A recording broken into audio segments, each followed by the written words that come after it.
আমি ভার্সিটির গেট দিয়ে ভিতরে প্রবেশ করেছিলাম, এমন সময় হঠাৎ একটা মেয়ে আমার সামনে এসে হাঁটু গেড়ে বসলো আর একটা গোলাপ আমার দিকে এগিয়ে দিয়ে বলতে লাগলো, আই লাভ ইউ নীল।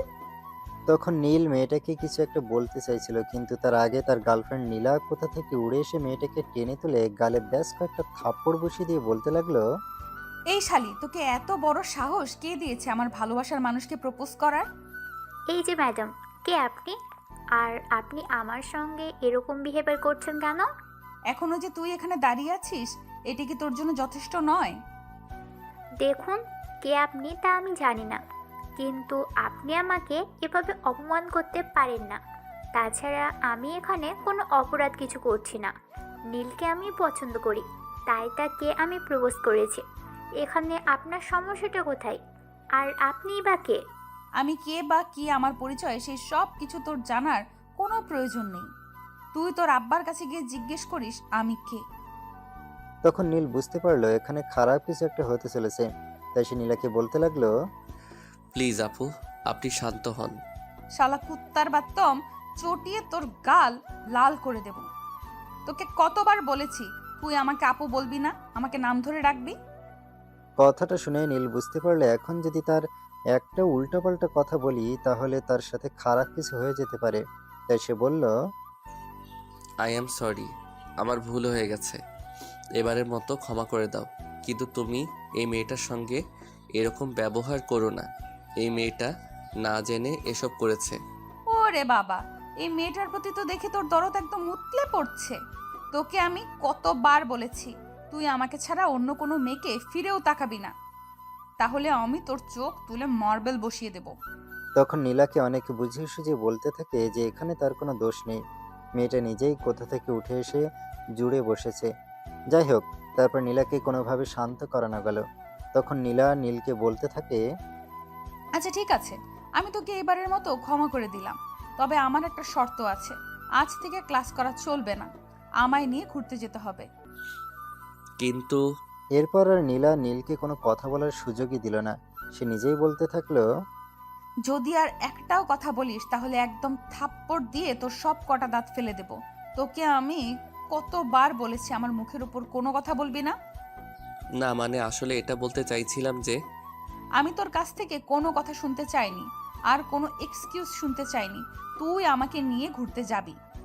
তখন নীল আর নীলাকে কোনো কিছু বলতে পারেনি। আসলে সে নীলাকে এটাই বলতে চেয়েছিল যে সে আজ ইউনিভার্সিটিতে এসেছে, তার পকেটে কোনো টাকা নেই। নীলাকে ঘুরতে নিয়ে যেতে হলে তার টাকার প্রয়োজন, কিন্তু সে টাকা ছাড়া কিভাবে যাবে? তারপরও নীলাকে কোনো কিছুই বলতে পারলো না। যাই হোক, তারপরও নীলাকে নিয়ে ঘুরতে যেতে হবে, এটাই হলো আসল কথা। সেদিন নীল আর মীরা দুজনে ক্লাস না করে ভার্সিটি থেকে বেরিয়ে পড়ে। তখন নীলা বলে, শোন, আজ আমরা দুজন সারাদিন ঘোরাঘুরি করব, তারপর দুপুর আর রাতে খাবার একসঙ্গে খাবো, আর রাত 10টার দিকে তোকে বাসায় পৌঁছে দেব। কিন্তু আমাদের তো ভার্সিটি ছুটি হয় বিকেল 3টায়। আমি যদি 4:30টার মধ্যে বাসায় যেতে না পারি তাহলে তো আমার বাবা মা টেনশন করবে। সে সব কিছু নিয়ে তোকে চিন্তা করতে হবে না, আমি এক্ষুনি তোর মায়ের নাম্বারে ফোন দিয়ে বলে দিচ্ছি। কথাটা বলা শেষ করতে না করতেই নীলা তার মোবাইলটা বের করে নীলের মায়ের নাম্বারে ফোন দেয়। দুবার রিং হতেই ফোন রিসিভ করলো। আর ফোন রিসিভ করতেই নীলা বলতে থাকলো, আসসালামু আলাইকুম শাশুড়ি মা, কি অবস্থা, কেমন আছেন? আরে, কে আপনি? আমার ছেলে মেয়েকে এখনো বিয়েই করালাম না, আর শাশুড়ি হলাম কবে থেকে? শাশুড়ি মা, শাশুড়ি হওয়ার জন্য ছেলে মেয়েকে বিয়ে করাতে হয় না। আমি আপনার ছেলের হবু বউ বলছি। মানে, এসব কি বলছো তুমি? আমি তো কিছুই বুঝতে পারছি না। কে তুমি? কে তোমার পরিচয়? আর আমার ছেলের সঙ্গেই বা তোমার কিসের সম্পর্ক? আরে শাশুড়ি মা, এত কথা পেঁচাচ্ছেন কেন? আমি তো আপনাকে বললাম যে আমি আপনার ছেলের হবু বউ। আপনার ছেলের সঙ্গে আমার ভালোবাসার সম্পর্ক রয়েছে, আর ভবিষ্যতে আমরা দুজন একে অপরকে বিয়ে করব। আমি আসলেই কিছু বুঝতে পারছি না। নীলা এত বেশি কথা বলা পছন্দ করে না, তাই সে একটু রেগে যাচ্ছিল। কিন্তু হবু শাশুড়ি মায়ের সঙ্গে রাগ দেখানো চলবে না। তাই সে নিজেকে একটু শান্ত করে বলতে লাগলো, দেখুন শাশুড়ি মা, আমি আপনাকে যেটা বলার জন্য ফোন করেছি সেটা হলো, আমি আর নীল একটু ঘুরতে বেড়াচ্ছি। আমাদের ফিরতে একটু রাত হবে, তাই আপনি যাতে টেনশন না করেন সেটা সকালবেলায় বলে দিলাম। তারপর নীলের মা কিছু বলতে চাইছিল, কিন্তু সেটার সুযোগ না দিয়ে ফোনটা কেটে দিল আর নীলকে বলতে থাকলো, এইবার তো আর তোর টেনশন করার কোনো কারণ, আমি তোমাকে ফোন দিয়ে সব কিছু বলে দিয়েছি। আর তারপরেও যদি বাসায় যাওয়ার পর কোনো কিছু নিয়ে ঝামেলা করে, তাহলে তুই আমায় ফোন করবি। আচ্ছা ঠিক আছে। এই কথাটা বলে নীল আর নীলা দুজনে গাড়ি নিয়ে ভার্সিটি থেকে বেরিয়ে পড়ল। তার কারণ হলো নীল এটা খুব ভালো করে জানে যে এখন যে নীলাকে কোনো কিছু বললেও নীলা তা শুনবে না। নীলার মাথায় যেটা আসবে সে সেটাই করবে। অতঃপর তারা দুজনে সারাদিন ঘোরাঘুরি করে রাত প্রায় 11টার মতো হবে বাসার দিকে ফেরে। নীলের বাবা আর মা দুজনে ড্রয়িং রুমে বসে নীলের জন্য অপেক্ষা করছিল। নীল যেই না বাসায় ঢুকলো অমনি তার বাবা রাগী গলায় বলতে থাকলো, এসব কি হচ্ছে নীল? তুমি এত রাত পর্যন্ত কোথায় ছিলে? বাবা মা না মানে আসলে এভাবে তোর চাচ্ছ কেন? কি হয়েছে সেটা আমায় বলো। আর তোমার মা এসব কি বললো? নীল কোনো কথা বলতে পারছে না, কারণ সে তার বাবাকে প্রচণ্ড ভয় পায়। আর নীলা দরজার বাইরে দাঁড়িয়ে দাঁড়িয়ে এসব কিছু শুনছিল। নীল যেহেতু কোনো কথা বলছিল না, তাই নীলা ভেতরে প্রবেশ করে আর নীলের বাবার দিকে তাকিয়ে বলতে থাকে, দেখুন শ্বশুর মশাই, আপনি নিজেকে কোনো কিছু বলবেন না। এখানে তার কোনো দোষ নেই, আমি তাকে নিয়ে বেরিয়েছিলাম। এই মেয়ে, কে তুমি? আর তুমি কি নীলের মায়ের সঙ্গে কথা বলছিলে? হ্যাঁ শ্বশুর মশাই, আপনি একদম ঠিকই বলেছেন। শাশুড়ি মায়ের সঙ্গে আমি নিজেই কথা বলেছিলাম। আর আমি সেই মেয়ে যে আপনার ছেলেকে বিয়ে করতে চলেছি। যাই হোক, যেটা বলার জন্য এসেছি, আপনারা ওকে কিচ্ছু বলবেন না, ওর কোনো দোষ নেই। আমি সত্যি অবাক না হয়ে পারছি না। তুমি একটা মেয়ে মানুষ আর তুমি আমার সঙ্গে এভাবে কথা বলছো? তো কি করব শ্বশুর মশাই, আপনি নিজেই সেটা বলেন। আপনি আমার ভালোবাসার মানুষটাকে ধমকাচ্ছিলেন, বকা দিচ্ছিলেন, আমি কি সেটা সহ্য করতে পারি? তাই তো আপনার সামনে চলে আসতে বাধ্য হলাম। যাই হোক, আপনাকে শেষবারের মতো বলে যাচ্ছি, আপনি ওকে কিচ্ছু বলবেন না। নীলা আপু আপনি প্লিজ থামেন, বাবার সাথে এভাবে কথা বলবেন না। আপু। এই কথাটা শুনে নীলার বাবা অনেকটা থমকে যায় আর নীলকে বলে, কিরে, এই মেয়েটা বলছে সে তোর গার্লফ্রেন্ড আর তুই মেয়েটাকে আপু বলছিস? কেসটা কি বলতো? নীল কিছু একটা বলতে গিয়েও থেমে যাচ্ছিল। সে অনেকবার চেষ্টা করার পরেও তার বাবাকে কিছুই বলতে পারছিল না। তাই নীলা বলতে লাগলো, আমি বলছি শোনেন, আমি ওর থেকে 1 বছরের সিনিয়র। মানে ও অনার্স 3rd ইয়ারে পড়ে আর আমি ফাইনাল ইয়ার। মানে হলো তুমি তোমার থেকেও 1 বছরের সিনিয়র? মানে হলো তুমি তোমার থেকেও 1 বছরের সিনিয়র একটা মেয়ের সঙ্গে সম্পর্ক করছো? এই কথাটা বলতে কি তোমার এতটুকু লজ্জা করছে না? আমরা তোমার বাবা মা, আর আমাদের সামনে দাঁড়িয়ে তুমি এসব কথা বলছো? তখন নীল তার বাবা মাকে বিষয়টা বুঝিয়ে বলার চেষ্টা করে, কিন্তু তার বাবা মা সেসব বিষয় বুঝতেই চাইছিল না। কারণ তাদের ছেলে তাদের ছেলের চাইতে বয়সে একটা বড় মেয়ের সঙ্গে সম্পর্ক করবে, এটা তারা কিভাবে মেনে নেবে। তাই নীলের বাবা বলে, তুমি এই মেয়েটার সঙ্গে সম্পর্ক রাখতে পারবে না, আর আমরা তোমাকে এই মেয়েটার সঙ্গে সম্পর্ক রাখতে দেব না। আমরা অন্য জায়গায় মেয়েদের তোমার জন্য ইমিডিয়েটলি তোমায় বিয়ে করাবো। বাবা আমি তোমার রিকোয়েস্ট করে বলছি, তুমি এমন কিছু করো না যেটা আমার জন্য ক্ষতিকর হবে। আর আমি এটা করতেও চাই না, কারণ নীলার সঙ্গে সম্পর্কটা আমার গভীর থেকে গভীরতর। তাই আমি এই জায়গাটা অন্য কাউকে দিতে পারবো না। তাহলে তুমি আমাদের ছেড়ে চলে যাও, এটা তুমি করতে পারবে? বাবার কাছ থেকে এমন কথা শুনে নীল কি বলবে কি করবে কিছুই ভেবে পাচ্ছে না। কারণ একদিকে তার ভালোবাসা, অন্যদিকে তার পরিবার। সে তার পরিবারকেও যেমন ভালোবাসে, তার প্রেমিকাকেও ঠিক তেমনই ভালোবাসে, যদিও সেটা অনেকটা ভয় পেয়ে ভালোবাসে। তার নীলার সঙ্গে প্রেমের সম্পর্কে কোনো ইচ্ছেই ছিল না, কিন্তু নীলা প্রচণ্ড রাগী, জেদি আর বদমেজাজি একটা মেয়ে। এসে যা বলে তাই করে। প্রেমের প্রস্তাবে রাজি না হয় নীলকে বিভিন্ন রকমের ভয় দেখায়, আর অবশ্যই বাধ্য হয়ে নীল তার সঙ্গে প্রেম করতে রাজি হয়। যাই হোক, এদিকে অবস্থা বেগতিক হতে পারে সেটা দেখিয়ে নীলা বলল, দেখুন শ্বশুর মশাই, আমি আপনাকে প্রথম এবং শেষবারের মতো বলছি, আপনি এমন কোনো সিদ্ধান্ত নেবেন না যেটা আপনার মান সম্মান নষ্ট করে দিতে বাধ্য। এই মেয়ে, তুমি কি আমাকে থ্রেট করছো নাকি? ধরে নিন তাই, কারণ আপনি হয়তো আমাকে জানেন না বা চেনেনও না। যদি আপনি আমাকে জানতেন তাহলে এমন কথা বলতে পারতেন না। তুমি এখন এখান থেকে বের হয়ে যাবে নাকি যাবে না, আমি সেটাই বলছি। শ্বশুরমশাই, এইভাবে হয় নাকি? নতুন বউ প্রথমবার শ্বশুরবাড়িতে এসেছে, কোথায় একটু আদর আপ্যায়ন করবেন সেটা না করে আপনি বাড়ি থেকে বের হয়ে যাওয়ার হুমকি দিচ্ছেন। নীলা প্লিজ তুমি আর বাবার সঙ্গে এভাবে কথা বলো না। তুমি এখান থেকে বের হয়ে যাও। বাবা রেগে গেলে খারাপ কিছু হয়ে যাবে। এই শোন, ভালোবাসলে ভয় পেতে নেই, আর ভয় পেলে ভালোবাসাকে জয় করা যায় না। অবস্থার প্রায় অবনতি হতে যাচ্ছে সেটা দেখতে দেখতে নীল তার মাকে ইশারায় কিছু করতে বলল। তখন তার মা নীলাকে বলল, প্লিজ তুমি এখান থেকে যাও। আমি চাই না তোমার কারণে আমাদের সংসারের কোনো অশান্তি হোক। তারপর নীলা কি যেন মনে করে আর কোনো কথা না বলে সেখান থেকে চলে গেল। তখন নীল নিজের রুমের দিকে যেতে চাইছিল, কিন্তু তার বাবা তাকে সেটা করতে না দিয়ে বলল, এত বড় সাহস তুমি কোথায় পেয়েছো সেটা আমায় বলো। নীল ভয় পেয়ে জড়সড় হয়ে দাঁড়িয়ে আছে। কি বলবে কিছুই ভেবে পাচ্ছে না, কারণ বাবার মুখের উপর কথা বলার স্বভাব তার কোনোদিনই ছিল না। সে এভাবে চুপচাপ দাঁড়িয়ে আছে দেখে তার বাবা আবারও ধমক দিয়ে বলল, কি ব্যাপার? আমি তোমাকে কিছু বলছি, আমার কথা কি তোমার কানে যাচ্ছে না? বাবা না মানে আসলে দেখো, তুমি আমাকে বকাবকি করো আর যাই কিছু করো না কেন, আমাকে আজ সত্যটা বলতেই হবে। অতঃপর নীল তার বাবাকে সমস্ত ঘটনা খুলে বলে। কি থেকে কি হয়েছিল ফিরে যায় সেই 3 বছর আগের ঘটনাতে। সেদিন ছিল ভার্সিটি লাইফে নীলের প্রথম দিন। তার বাবা তাকে ভার্সিটি পর্যন্ত পৌঁছে দিয়ে অফিস চলে গেছিল। সে যে না ভার্সিটি গেট দিয়ে ভেতরে প্রবেশ করতে যাবে, ঠিক তখনই একদল মেয়ে এসে তার সামনে দাঁড়ায় আর বলে, এই ছেলে, কি নাম তোমার? নীল। আমার নাম নীল চৌধুরী। ও যাই হোক, বুঝতে পেরেছি তুমি এই ভার্সিটিতে নতুন বুঝি। হ্যাঁ আপু, আমি এই ভার্সিটিতে তো নতুন অ্যাডমিশন নিয়েছি, আর আজকে আমার ভার্সিটিতে প্রথম দিন। আমাকে আই লাভ ইউ বলো। এসব আপনি কি বলছেন? আমি আপনাকে আই লাভ ইউ বলতে যাব কেন? আপনাকে আমি চিনি না, জানি না। তাছাড়া আজকের আগে আপনার সঙ্গে কখনো আমার দেখা হয়নি। এই, আমি তোকে এত কথা বলতে বলিনি। আমি শুধু বলেছি আমাকে আই লাভ ইউ বলবে। I am so sorry. যাকে আমি ভালোবাসি না তাকে আমি আই লাভ ইউ বলতে পারবো না। আমি বুঝতে পেরেছি তোকে সোজা কথায় কাজ হবে না, তোর থেকে জোর করে আদায় করে নিতে হবে। কথাটা বলা শেষ করার আগেই নীলা নীলের কলার চেপে ধরে, তার ঠোঁটের সাথে ঠোঁট মিলিয়ে বেশ কিছুক্ষণ চেপে ধরে রাখে।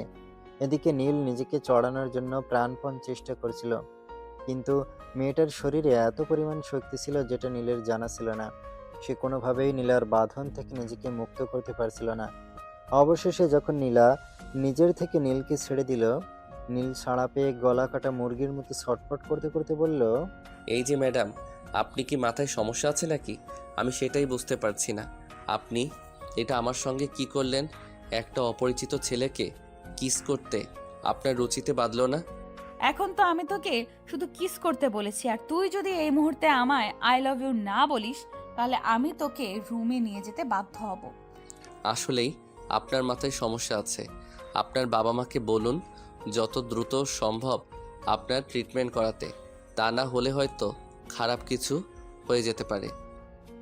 কথাটা বলেই নীল সেখান থেকে চলে যেতে চাইছিল, কিন্তু নীলা তাকে সেটা করতে না দিয়ে তার হাত ধরে টান দিয়ে আবার দাঁড় করালো, আর তার গালে একটা ভালোবাসার পরশ এঁকে দিয়ে বলতে লাগলো, শেষবারের মতো বলছি, বল আমায় আই লাভ ইউ। আমি কেন আপনাকে আই লাভ ইউ বলবো? আপনি সেই কারণটা বলবেন প্লিজ। কারণ আমি তো অপরিচিত কাউকে এভাবে বললেই আই লাভ ইউ বলে দিতে পারি না। কেন বলবি, এর মানেটা কি? আমি যে তোকে কিছু কথা বলছি, এই কথাটা কি তোর কানে যাচ্ছে না নাকি?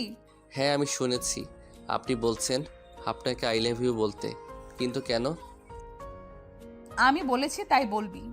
আই লাভ ইউ বল, আই লাভ ইউ।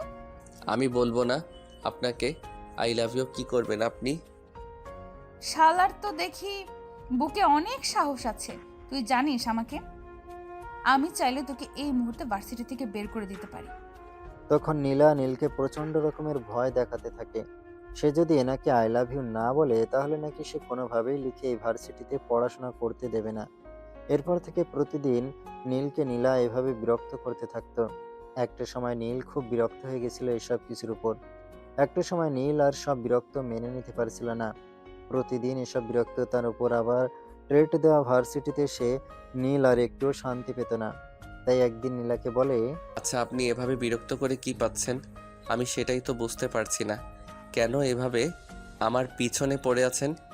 বলেছি তো একবার আমাকে আই লাভ ইউ বল, তাহলে তোকে আমি চিরজীবনের জন্য মুক্তি দিয়ে দেব। আর যদি না বলিস তাহলে প্রতিদিনই তোকে এইভাবে বিরক্ত করতেই থাকবো। তখন নীল মনে মনে ভাবে, এভাবে প্রতিদিন বিরক্ত হওয়ার চাইতে একবার আই লাভ ইউ বলে দিলে কি এমন ক্ষতি। তাই নীল সিদ্ধান্ত নেয় আজ নীলাকে আই লাভ ইউ বলে এসব সমস্যা থেকে সমাধান নেবে। এই যে শুনেন, আপনার তো একটাই সমস্যা, তাই না? আচ্ছা ঠিক আছে, আই লাভ ইউ। আজকের পর থেকে আপনি আর কখনোই বিরক্ত করবেন না। কিন্তু মুহূর্তের মধ্যেই ঘটল বিপত্তি। নীলা কোথায়? তাকে বিরক্ত করা ছেড়ে দিয়ে চলে যাবে, কিন্তু সেটা না করে নীলা ক্যাম্পাসের মধ্যে সবার সামনে নীলকে আই লাভ ইউ টু বলে নীলের গালে ঠাস করে একটা কিস বসিয়ে দিল। সারা ক্যাম্পাসের সবাই তার দিকে হা করে তাকিয়েছে এটা দেখে।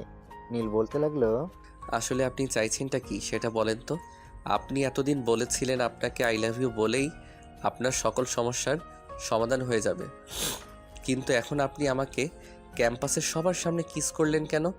ওমা, তুমি আমাকে আই লাভ ইউ বললে আর তার প্রতিদানে আমি তোমাকে কিছু দেব না? কিন্তু এটা তো আপনি আমাকে বিরক্ত করছেন বলেই বলেছি। বলেছো তো, সেটাই মেনে নাও। আজ থেকে আমরা গার্লফ্রেন্ড বয়ফ্রেন্ড।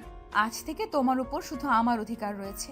আর যদি কখনো তোমার আশপাশে কোনো মেয়েকে ঘুরঘুর করতে দেখি, তাহলে ওই মেয়ের হাড্ডি গুঁড়ো করে হাতে তুলে দিব।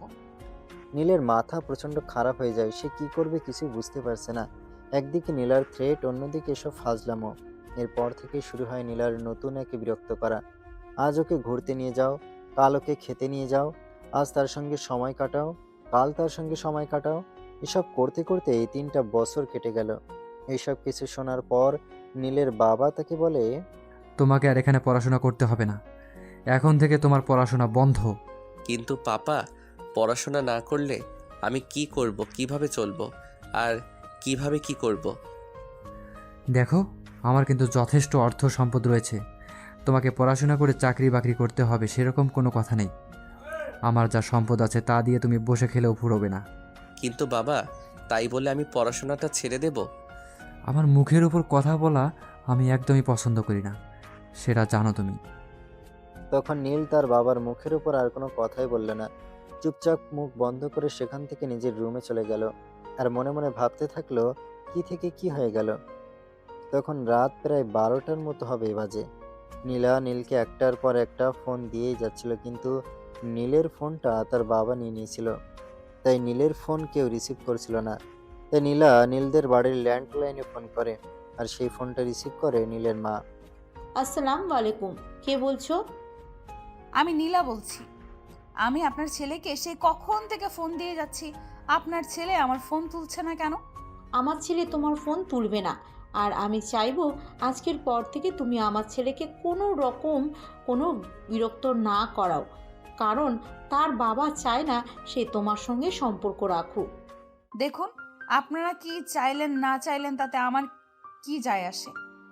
তুমি আমাদের ছেলের সঙ্গে সম্পর্ক রাখবে, আর তাতে আমাদের কি যায় আসে?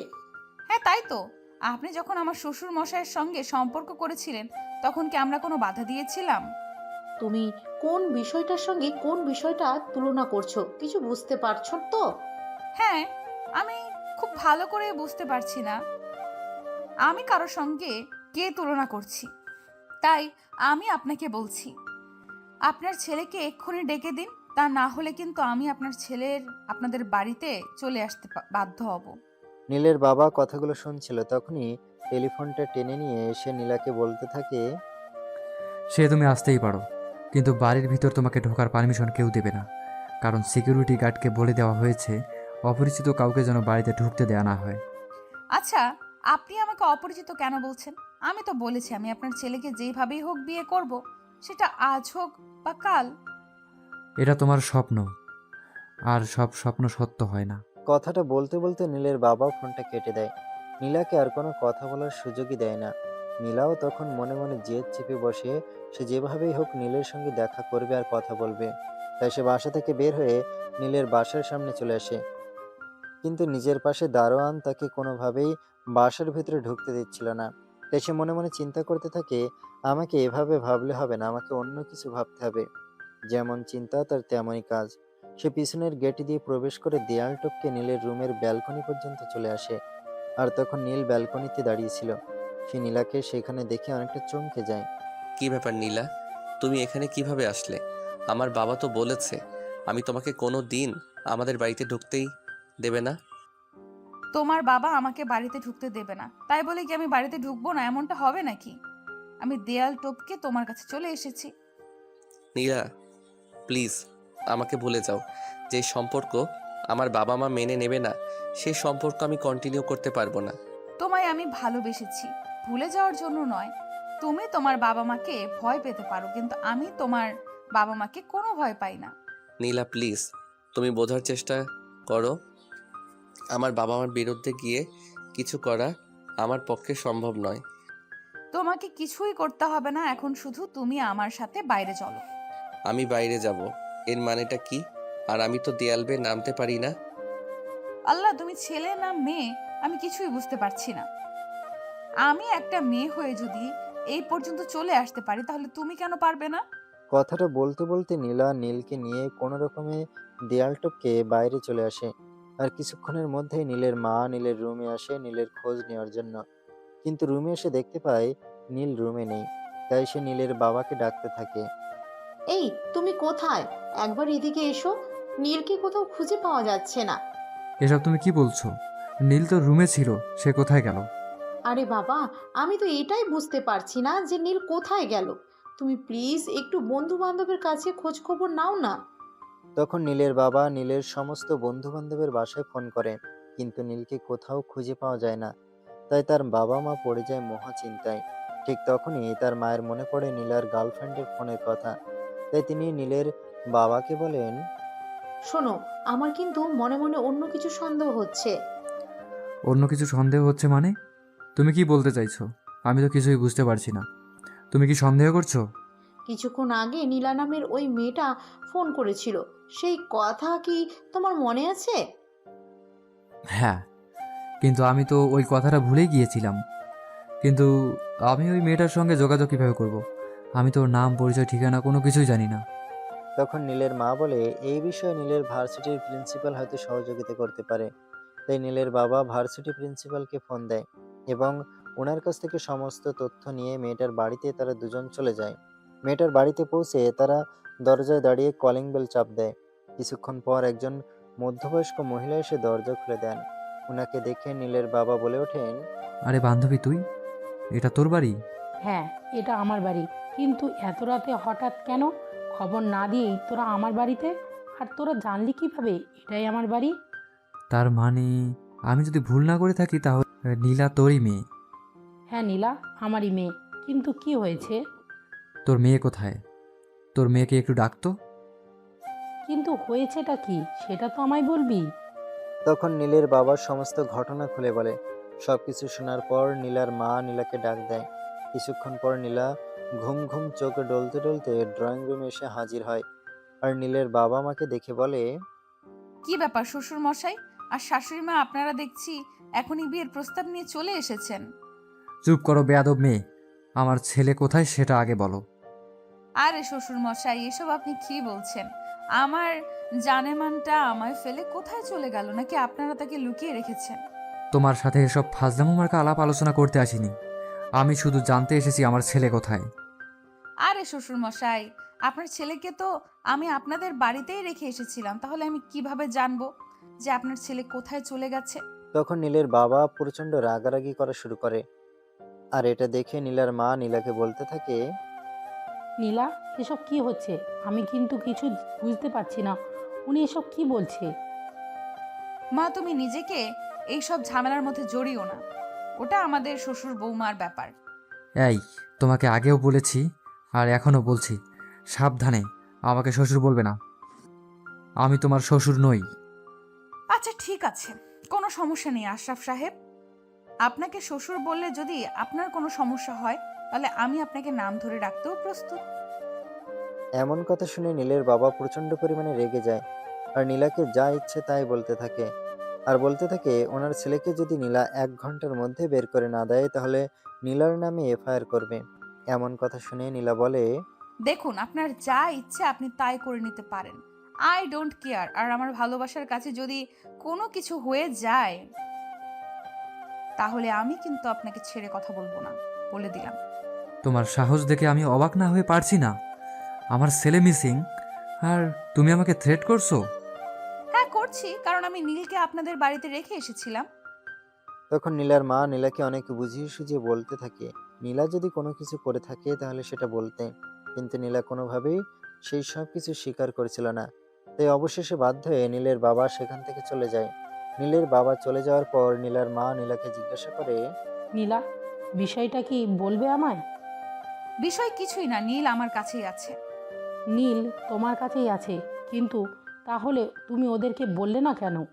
আমার ইচ্ছে হয়নি তাই আমি বলিনি, আর আমি আশা করব এই বিষয়ে তুমি আমার বিপক্ষে যাবে না। কথাটা বলতে বলতে নীলা রুমে চলে যায়। আর রুমে আসতে নীল তাকে বলে, তুমি আমার বাবা মায়ের সঙ্গে মিথ্যে কথা কেন বললে? তুমি জানো আমার বাবা মা আমাকে নিয়ে কতটা টেনশন করে? তোমার বাবা মা তোমাকে নিয়ে কতটা টেনশন করে সেই সব কিছু আমি জানি না, আর জানতেও চাই না। আমি শুধু একটা কথাই জানি, যে আমি তোমায় ভালোবাসি আর তোমাকে শুধু আমার করেই রাখতে চাই। আচ্ছা ঠিক আছে, সেটা না হয় বুঝলাম, কিন্তু তাই বলে তুমি আমার বাবা মাকে এভাবে টেনশন দেবে? এই শোনো, এখন ওইসব কিছু ভাবার সময় নাই। আজ আমরা দুইজন এখানেই থাকছি, আর আগামীকাল আমরা দুজনে বিয়ে করব। মানে এসব কি বলছো তুমি? আমরা আগামীকালকেই বিয়ে করব? হ্যাঁ, আমরা আগামীকালকেই বিয়ে করব। কেন, আমাকে বিয়ে করতে তোমার সমস্যা আছে নাকি? তখন নীল নীলার কথার কোনো উত্তর দেয় না। সে চুপচাপ সেখানে দাঁড়িয়ে থাকে এবং মনে মনে চিন্তা করতে থাকে সে যদি বাবা মার অবাধ্য হয়ে নীলাকে বিয়ে করে তার পরিণাম কি হবে। নীল এভাবে আনমনা হয়ে বিষয়টা নিয়ে চিন্তা করেছিল। এমন সময় নীলা তাকে বলে, কি ব্যাপার নীল, কি হয়েছে? তুমি এভাবে আনমনা হয়ে কি চিন্তা করছো? না কিছু নয়, কিন্তু এখন তো আমার খুব ঘুম পেয়েছে, আমি ঘুমাবো। বিছানা পাতা আছে, শুয়ে পড়লেই তো পারো, এত কথা বলার কি আছে? আমি বিছানায় ঘুমালে তুমি কোথায় ঘুমাবে? কেন, তোমার বুকের ওপর? কথাটা বলেই আর এক মুহূর্ত দেরি না করে বিছানায় শুয়ে দেয় এবং তার বুকে মাথা রেখে ঘুমিয়ে পড়ে। অপরদিকে নীলের কিছুতেই ঘুম আসছে না, কারণ সে জীবনে প্রথমবার কোনো মেয়ে মানুষকে জড়িয়ে ধরে শুয়ে আছে। তার কারণ হলো সেই ছোটবেলা থেকে অভ্যস্ত। রাত প্রায় ৩টার মতো হবে বাজে তখন নীলার ঘুম ভাঙে। নীলা চোখ মেলে তাকিয়ে দেখে নীল তখন ঘুমায়নি। তাই সে নীলকে জিজ্ঞাসা করে, কি ব্যাপার নীল, তুমি এখনো ঘুমাওনি কেন? আসলে আমি সব সময় একা ঘুমাতে অভ্যস্ত, কাউকে সঙ্গে নিয়ে ঘুমানোর অভ্যাস আমার নেই, তাই ঘুম আসছিল না। তুমি আমাকে অন্য কেউ কেন বলছো? আমি তো তোমার বউ হতে চলেছি, আর বউকে তো বুকের উপর নিয়ে ঘুমাতে হয়, এটাই নিয়ম। আচ্ছা ঠিক আছে, তুমি ঘুমাও, আমি ঘুমিয়ে যাব। কথাটা বলেই নীল নীলার মাথায় হাত বুলিয়ে দিতে থাকলো। নীলা ঘুমিয়ে পড়লো, কিন্তু তার চোখে কিছুতেই ঘুম আসছে না। সে বারবার শুধু মনে মনে একটাই চিন্তা করছে, বাবা মায়ের অমতে বাবা মাকে না জানিয়ে নীলাকে বিয়ে করাটা কি ঠিক হবে? এভাবে দেখতে দেখতে কখন যে রাত পেরিয়ে সকাল হয়ে গেল সেটা তার খেয়ালই ছিল না। সকাল প্রায় ৮টার মতো হবে বাজে। নীলা তখন ঘুম থেকে ওঠে। নীলা ঘুম থেকে উঠে দেখে নীল তখনও চোখ মেলে তাকিয়েছে। নীলা নীলকে বলে, কি ব্যাপার নীল, কি হয়েছে তোমার? বলো আমায়। আসলে আমি একটা বিষয় নিয়ে চিন্তা করছিলাম আর কি। তুমি কোনো বিষয় নিয়ে চিন্তা করছো? বলো তো আমায়। দেখো, বাবা মাকে না জানিয়ে বিয়ে করাটা কি ঠিক হবে? তখন নীলা নীলকে সবটা বুঝিয়ে বলে। সে নীলকে বলে বাবা মা আজ না হোক কাল মেনে নিবেই, কিন্তু ভালোবাসার মানুষকে জীবন একবার হারিয়ে ফেলে তাকে আর কখনোই ফিরে পাওয়া যাবে না। ভালোবাসা জীবনে একবারই আসে, আরও ভালোবাসার মানুষটাকে হারিয়ে ফেলে দ্বিতীয়বার কাউকে ভালোবাসা যায় না। তাই নীলা মনে করে ভালোবাসাটাকে আগে প্রাধান্য দেওয়া উচিত, কারণ বাবা মায়েরা সন্তানের হাজারটা ভুল ক্ষমা করতে প্রস্তুত, কিন্তু ভালোবাসা পরবর্তীতে ফিরে আসতে অক্ষম। তখন নীল বলে, আচ্ছা ঠিক আছে, তুমি যেটা ভালো মনে করো। হ্যাঁ, তুমি আমার উপর নিশ্চিত থাকো, আমি কখনো এমন কিছু করব না যেটা আমাদের জন্য ভালো হবে না। অতঃপর দেখতে দেখতে দিনটা কেটে গেল। তখন বিকেলে প্রায় ৩টার মতো হবে বাজে। তখন কাজী সাহেব নীলাদের বাড়িতে এসে উপস্থিত হলো। ইতিমধ্যে নীল নীলা দুজনেই তৈরি হয়ে বসে আছে। যদিও তাদের বিয়েটা আনুষ্ঠানিকভাবে হচ্ছে না, কিন্তু তারা তাদের সাজগোজের কোনো কমতি রাখেনি। দুজন অনেক সুন্দর করে সেজেগুজে বসে কাজী সাহেবের জন্য অপেক্ষা করেছিল। কাজী সাহেব আসতেই নীলা নীলকে বলে, নিচে চলো, এবার কাজী সাহেব চলে এসেছেন, এবার আমাদের বিয়ের কাজ সম্পূর্ণ করতে হবে। নীলা, আমার মনে হয় এই বিষয়টি আরও একবার একটু ভেবে দেখা দরকার ছিল। তুমি আমাকে বিয়ে করবে কিনা সেটাই বলো, আমি আর কোনো কথা শুনতে চাইছি না। কথাটা বলতে বলতে নীলকে নিয়ে টানতে টানতে ড্রয়িং রুমে চলে গেল। নীলের তখন আর কিছুই করার ছিল না, কারণ সে খুব ভালো করেই জানে যে এখন যদি সে অমত পোষণ করে তাহলে নীলা হয়তো তার সঙ্গে খারাপ কিছু একটা করে বসবে। তবে একটা কথা, নীলা মেয়ে হিসেবে খারাপ সেরকমটাও কিন্তু নয়। শুধু সমস্যা হচ্ছে একটাই, নীলা নীলের চাইতে বয়সে একটু বড়। তাই নীল মনে মনে ভাবলো, যাই হোক বিয়েটা করেই ফেলি, তারপর যেটা হওয়ার না হয় হবে। কথাগুলো দাঁড়িয়ে দাঁড়িয়ে ভাবছিল নীল। তখনই নীলা বলে, কি ব্যাপার, তুমি এসব কি চিন্তা করছো? তোমাকে তো বললাম চিন্তা করার কিছুই নেই, যা হওয়ার তাই হবে। অতঃপর নীল আর কোনো কথা বলেনি। তাদের বিয়েটা হয়েই গেল। বিয়ের সমস্ত কাজ শেষ হলে কাজী সাহেব বাসা থেকে বের হয়ে গেলেন। আর কিছুক্ষণের মধ্যে নীলের বাবা মা সেখানে এসে উপস্থিত হলো। এই, নীল কোথায়? তুমি বেরিয়ে এসো। কি ব্যাপার শ্বশুর মশাই, এভাবে চেঁচামেচি করছেন কেন? এটা ভদ্রলোকের বাড়ি, এখানে ভদ্রভাবে কথা বলুন। তোমার ভদ্রতার খেতায় আগুন। তোমাকে আমি তখন জিজ্ঞাসা করেছিলাম আমার ছেলে কোথায়, কিন্তু তুমি তখন আমার কথার কোনো উত্তর দাওনি। তখন নীলের বাবা রাগত স্বরে বলতে থাকে, তখন তো তুমি বললে আমার ছেলের সঙ্গে তোমার কোনো যোগাযোগ নেই, তাহলে আমার ছেলে এখন তোমাদের বাড়িতে কিভাবে? হ্যাঁ বলেছিলাম, কিন্তু তারপরেই আমি অনেক কষ্ট করে আপনার ছেলেকে খুঁজে আমাদের বাড়িতে নিয়ে এসেছি। আর একটা সুখবর আছে, সেটা হলো আমি আপনার ছেলেকে বিয়েটাও করে ফেলেছি। এই মেয়ে, এসব কি বলছো তুমি? তুমি আমার ছেলেকে বিয়ে করে ফেলেছো মানে? তুমি কি বোঝাতে যাচ্ছ? আমি যতদূর জানি আমার ছেলের এত বড় সাহস হওয়ার কথা নয়। তখন নীল নিজেও এসে সেখানে উপস্থিত হয়। আর তাকে দেখে তার বাবা বলতে থাকে। এই নীল, তুই এখানে আসলি কিভাবে? তখন নীল কিছু বলতে চাইছিল, কিন্তু নীলা তাকে বাধা দিয়ে বলতে লাগলো, দেখুন শ্বশুর মশাই, আমি তো আপনাকে আগেই বলেছি নীলকে এখানে আমি নিয়ে এসেছি, তাই এসব প্রশ্ন ওকে না করে আমায় করুন। আমাদের বাবা ছেলের মধ্যে তুমি কেন আসছো সেটাই তো বুঝতে পারছি না। তুমি এত বড় দুঃসাহস কোথায় পেয়েছো? কারণ আমি আপনার ছেলের বিয়ে করা বউ, আর আপনার ছেলের সম্পূর্ণ বিষয়ে কথা বলার অধিকার, রাইট আমার রয়েছে। নীল, এক্ষুনি তুই আমার সঙ্গে চল। আরে শ্বশুর মশাই, সেসব বললে হবে নাকি? আজ আমি আপনার ছেলের সঙ্গে বাসর করব, রোম্যান্স করব, সেটা তো আপনার বাড়িতে গেলে পসিবল হবে না। তাই আমি আমার বাড়ি থেকেই কাজটা সম্পূর্ণ করতে চাই, তারপর না হয় আপনাদের বাড়ি যাওয়া যাবে। এই, তুমি এসব কি বলছো? এসব কিছুই হবে না।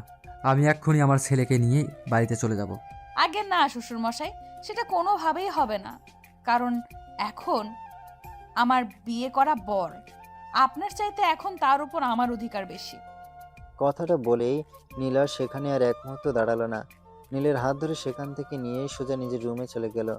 নীল রুমে গিয়ে নীলাকে বলতে লাগলো, নীলা, চলো না আমাদের বাসায় চলে যাই। আমি তোমাদের এখানে থাকলে আমার বাবা খুব কষ্ট পাবে, আর বাবা কষ্ট পাক সেটা আমি চাই না।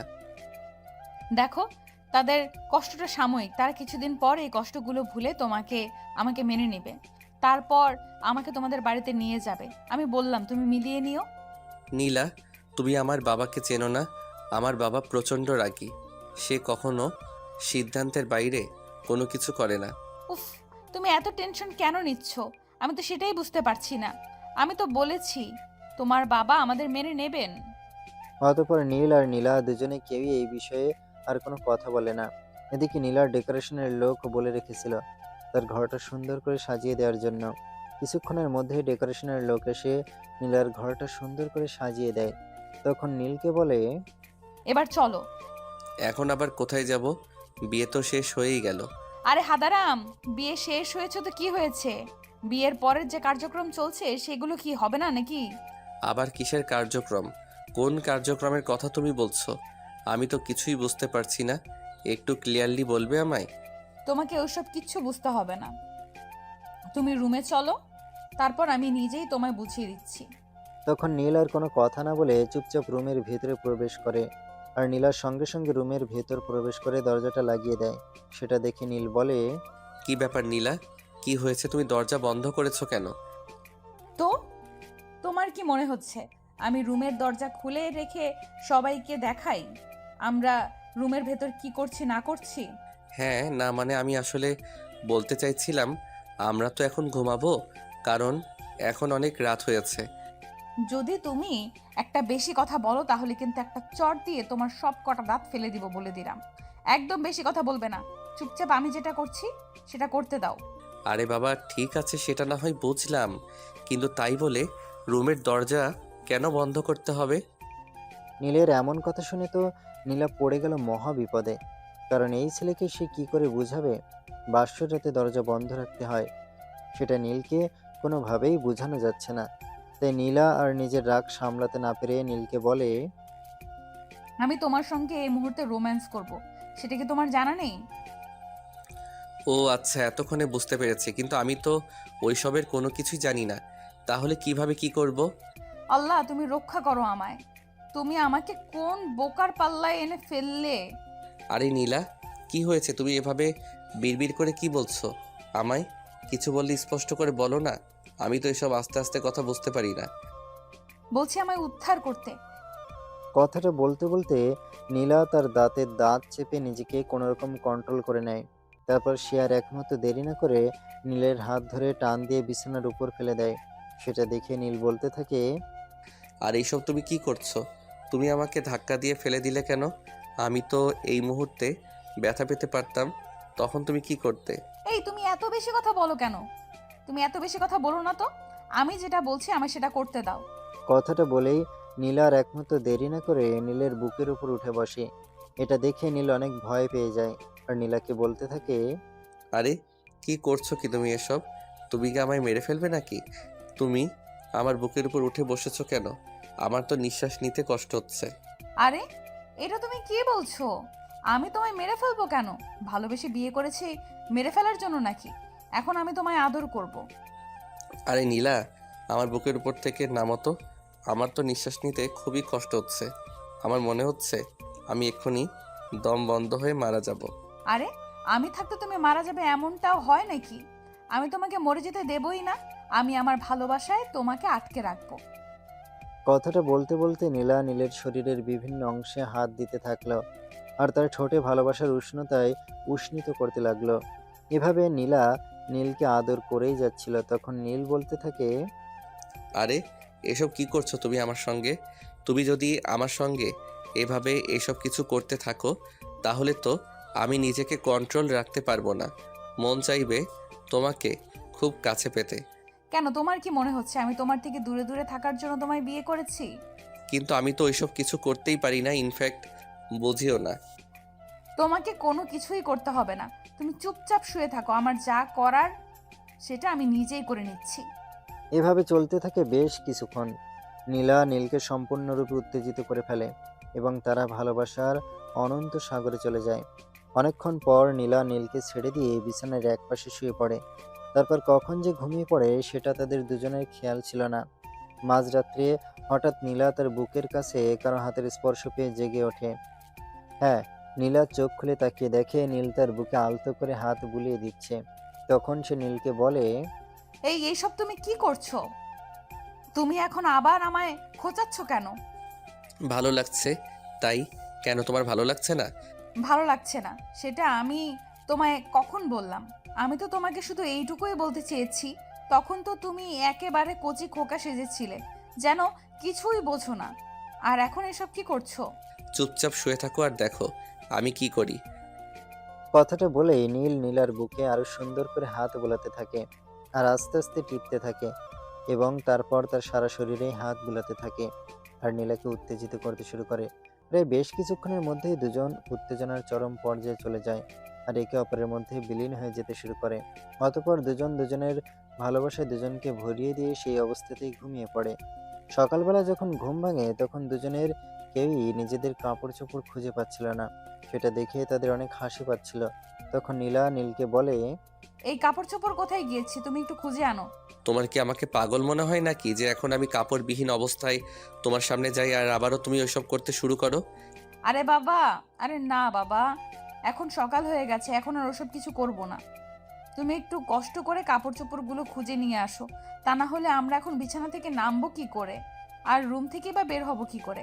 না আমি পারবো না, তুমি আমাকে যত কিছুই বলো না কেন, আমি এই কাপড়বিহীন অবস্থায় তোমার সামনে উঠে দাঁড়াতেই পারবো না। আচ্ছা ঠিক আছে, কোনো সমস্যা নেই, আমি বিছানা থেকে নামছি। কিন্তু তুমি একটা কাজ করো, দয়া করে তোমার চোখ দুটো একটু বন্ধ করে রাখো। তখন নীল বলতে থাকে, আমি আমার চোখ দুটো কেন বন্ধ করব? আমি আমার বউয়ের পুরো বার ভালো করে দেখে নেব। এই একদমই নয়, এখন এসব কিচ্ছু হবে না। কারণ আমি খুব ভালো করেই জানি তুমি যদি এখন আমাকে কাপড়বিহীন অবস্থায় দেখো তাহলে আবারও তোমার রোম্যান্স করতে মন চাইবে। আর রাতে তুমি আমাকে যে পরিমাণ আদর করেছো, এখন আর তোমার আদর পাওয়ার কোনো ইচ্ছে আমার নেই। আচ্ছা বাবা, ঠিক আছে, কোনো সমস্যা নেই। এই যে আমি কম্বল মুড়ি দিয়ে শুয়ে পড়ছি, তারপর তুমি কাপড় চোপড় খুঁজে নিয়ে আসো। কথাটা বলেই নীল নাক মুখ চোখ ঢেকে কম্বল মুড়ি দিয়ে শুয়ে পড়ে। আর নীলা বিছানা থেকে নেমে আলমারি থেকে তাদের দুজনের জন্য কাপড় চোপড় নিয়ে আসে। নীলের কাপড়গুলো বিছানার উপর রেখে সে ওয়াশরুমে চলে যায় ফ্রেশ হবার জন্য।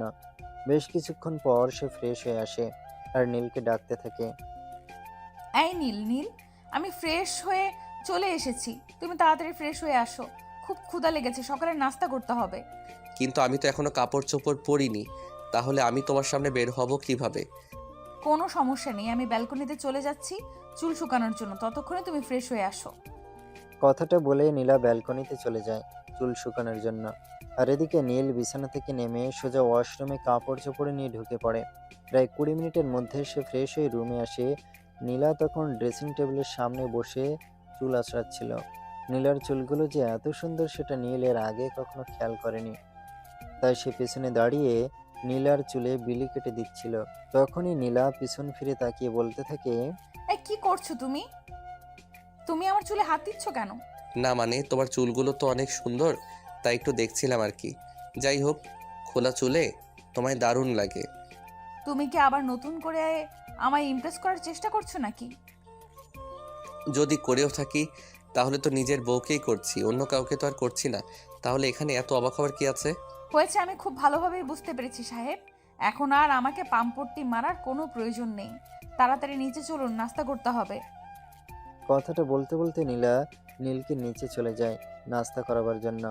নাস্তার টেবিলে বসতে নীলার মা নীলাকে বলে, নীলা, তুমি আমার একমাত্র মেয়ে হও, তোমাকে কখনোই আমি শাসন করিনি আর কোনো কাজে বাধাও দেইনি, কিন্তু আজ তোমাকে একটা কথা বলবো।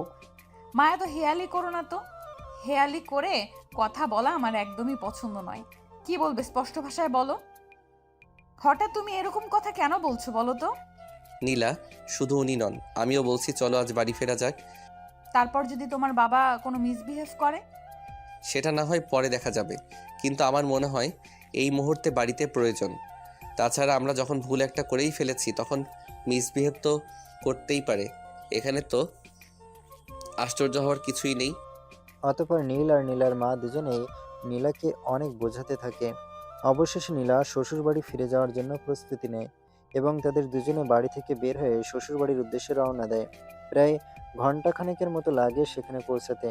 বাড়িতে পৌঁছেই নীলা দরজার সামনে দাঁড়িয়ে কলিং বেল চাপ দেয়। কিছুক্ষণের মধ্যেই তার শ্বশুরমশাই এসে দরজা খুলে দেয় আর তাদের দুজনকে দেখে বলতে থাকে, কী ব্যাপার? কি হয়েছে? তোমরা এখানে কেন? তোমাদেরকে বলেছিলাম আমার বাড়ি আসার কোনো প্রয়োজন নেই, তারপরও কেন এসেছো? বাবা দেখো, যেটা হওয়ার তো সেটা হয়ে গেছে। এখন যদি তুমি আমাদের উপর রেগে থাকো তাহলে কি করে হবে? তোর মুখ থেকে আমি বাবা ডাক শুনতে চাই না। আমি তোর বাবা নই। তুই যদি আমার সন্তান হতি তাহলে আমার কথা শুনে চলতি। দেখো বাবা, ভালোবাসা আর পরিবার এক জায়গাতে নয়, দুটো সম্পূর্ণ ভিন্ন জিনিস এবং দুটোর অবস্থান দুই জায়গায়। হ্যাঁ, আমিও সেটাই বলছি। যেখানে পরিবার থাকবে সেখানে ভালোবাসা থাকতে পারে না। তাই তুমি তোমার ভালোবাসা নিয়ে যেখানে ইচ্ছে যাও। আমি মনে করব আমার কোনো সন্তান কোনোদিন ছিলই না। নীলের বাবা নীলকে প্রচণ্ড পরিমাণ রাগ দেখাচ্ছিল এবং বাড়ি থেকে বের হয়ে যাওয়ার কথা বলছিল। সেটা দেখে নীলা তার শ্বশুরমশাইয়ের কাছে গিয়ে তাকে পা ছুঁয়ে প্রণাম করে বলতে থাকে, দেখুন বাবা, আমরা একে অপরকে ভালোবাসি, কিন্তু আপনি সেই ভালোবাসার মর্যাদা দিতে চাইছিলেন না। সেই জন্যই আমরা এরকম একটা কাজ করতে বাধ্য হয়েছি। আমরা বুঝতে পেরেছি আমাদের ভুল হয়েছে, কিন্তু সন্তানের ভুল তো বাবা মায়েরা ক্ষমা করে দেয়, এটাই তো নিয়ম। আমার বাড়িতে কারোর তৈরি নিয়ম চলে না। আমার বাড়িতে আমার নিয়ম চলে। বাবা, আমরা সেরকম কথা কখনো বলিনি আর বলবোও না, কিন্তু আমরা ভুল করেছি তাই বলে আপনিও ভুল করে আমাদের বাড়ি থেকে বের করে দিবেন, এটা তো হয় না। কথাগুলো শুনতে শুনতে নীলের মা ড্রয়িং রুমে এসে উপস্থিত হয় আর নীলের বাবাকে বোঝাতে শুরু করে। তারপর এক পর্যায়ে নীলের মা নীলের বাবাকে বলে, দেখো আমি দেখো আমি অতীত মনে করাতে চাই না, কিন্তু তারপরও তোমাকে বলতেই হচ্ছে। একটা সময় ছিল যখন কিন্তু এরকম একটা ভুল তুমি নিজেও করেছিলে। হ্যাঁ করেছিলাম, কিন্তু তাই বলে নিজের চাইতে বয়সে বড় একটা মেয়েকে বিয়ে করে আনিনি। এই কথাটা শুনে যেন নীলা কথা বলার জন্য আরও একটা নতুন ক্লু খুঁজে পেল। তাই সে শ্বশুর মশাইকে বলতে লাগলো, এই যে দেখলেন বাবা, ভালোবাসা অপরাধ নয়। আপনিও ভালোবেসেছিলেন, পার্থক্য শুধু বয়সে। হ্যাঁ, মেয়েটা একদম ঠিক কথাই বলেছে। ওরা যখন একটা ভুল করেই ফেলেছে, তখন আমাদের এটাকে নিয়ে বাড়াবাড়ি না করে মেনে নেওয়াই ভালো। আর কোনো কিন্তু নয়, তোমরা একটু অপেক্ষা করো, আমি তোমাদের বরণের বন্দোবস্ত করছি। কথাটা বলেই আর কোনো অপেক্ষা না করে নীলের মা ভিতরে চলে যায় এবং নববধূকে বরণের জন্য প্রস্তুত হন। অতঃপর তিনি নববধূকে বরণ করে বাড়িতে তুলে নেন। কিছুক্ষণ পর যখন নীলের মা রুমে আসে, তখন নীলের বাবা বলতে থাকে, আচ্ছা তোমার কি মনে হচ্ছে তুমি যেটা করেছো একদম ঠিক কাজ করেছো? হ্যাঁ, আমার তো তাই মনে হচ্ছে যে আমি যেটা করেছি একদম ঠিক কাজ করেছি। দেখো, আবেগ দিয়ে জীবন চলে না। মেয়েটা আমার ছেলের চাইতে বয়সে বড়। সে যখন এই মেয়েটাকে নিয়ে বাইরে বের হবে তখন সবাই কি বলবে তুমি সেটা জানো? দেখো, আবেগ দিয়ে যেমন জীবন চলে না, তেমনি বাইরের মানুষের কথা দিয়েও জীবন চলে না। জীবনকে চালানোর জন্য সঠিক কিছু রুলস প্রয়োজন। আচ্ছা আমি একটা কথা কোনোভাবেই বুঝতে পারছি না, তোমার রুলসের মধ্যে কোথায় লেখা আছে মেয়েকে ছেলের চাইতে বয়সে বড় হতে হবে? আমার রুলসের কোথাও এটা লেখা নেই, কিন্তু ভালোবাসার মধ্যে বয়স চলে আসলে তখন ভালোবাসাকেই প্রাধান্য দিতে হয়, এইটুকু জানি। তখন নীলের বাবা নীলের মায়ের সঙ্গে আর তর্কে জড়ায় না, কারণ তিনি খুব ভালোভাবে বুঝতে পারেন এখন অযথাই তর্ক ছাড়া আর কিছুই হবে না। তাই তিনি নিজেই হার মেনে নেন। কিছুক্ষণ পর নীলা তার শাশুড়ির রুমে আসে। মা, আমি কি আপনার রুমে আসতে পারি? হ্যাঁ, অবশ্যই, কেন নয়। আর একটা কথা দেখো, নীল জন্মাবার পর কিন্তু আমরা দ্বিতীয় বাচ্চা নিতে চেয়েছিলাম, কিন্তু আমার কিছু প্রবলেমের কারণে আর সেটা হয়ে ওঠেনি। তাই আমি চাইবো তুমি এই বাড়িতে আমার মেয়ের মতো হয়েই থাকবে। সেটা আপনার উপর ডিপেন্ড করে। আপনি যদি ছেলের বউকে ভালোবেসে কাছে টেনে নিতে পারেন, তাহলে ছেলের বউ কেন আপনাকে ভালোবেসে আপনার কাছে থাকতে পারবে না? যাই হোক, ওইসব কথা বাদ দাও। আমার মনে হয় যেন কিছু বলতে এসেছিলে। মা, আসলে আমরা দুইজন এটাই বলতে এসেছি। বাবা মনে হয় আমাদের উপর খুব বেশি রেগে আছেন। কিন্তু ওইসব কিছু নিয়ে একদম চিন্তা করো না তো, আমি সবটা ম্যানেজ করে নেব। তোমাদেরকে ওসব কিছু চিন্তা করতে হবে না। মা, তারপরও বাবা তো কখনো নিজের সিদ্ধান্তের বাইরেই কোনো কিছু করেন না, তাই বলছিলাম আর কি। ওসব বাদ দাও, হানিমুনে কোথায় যাচ্ছ সেটা বলো। বাবা তো আমাদের মেনে নিল না, এরই মধ্যে হানিমুনে চলে যাব। এই, তুমি থামো তো। বাবা আজ মেনে নিচ্ছে না, কাল ঠিকই মেনে নেবে। কিন্তু তাই বলে এই সময়টা তো আমরা ফিরে পাবো না। তাই আমাদের উচিত এই সময়টাকে সৎ ব্যবহার করা।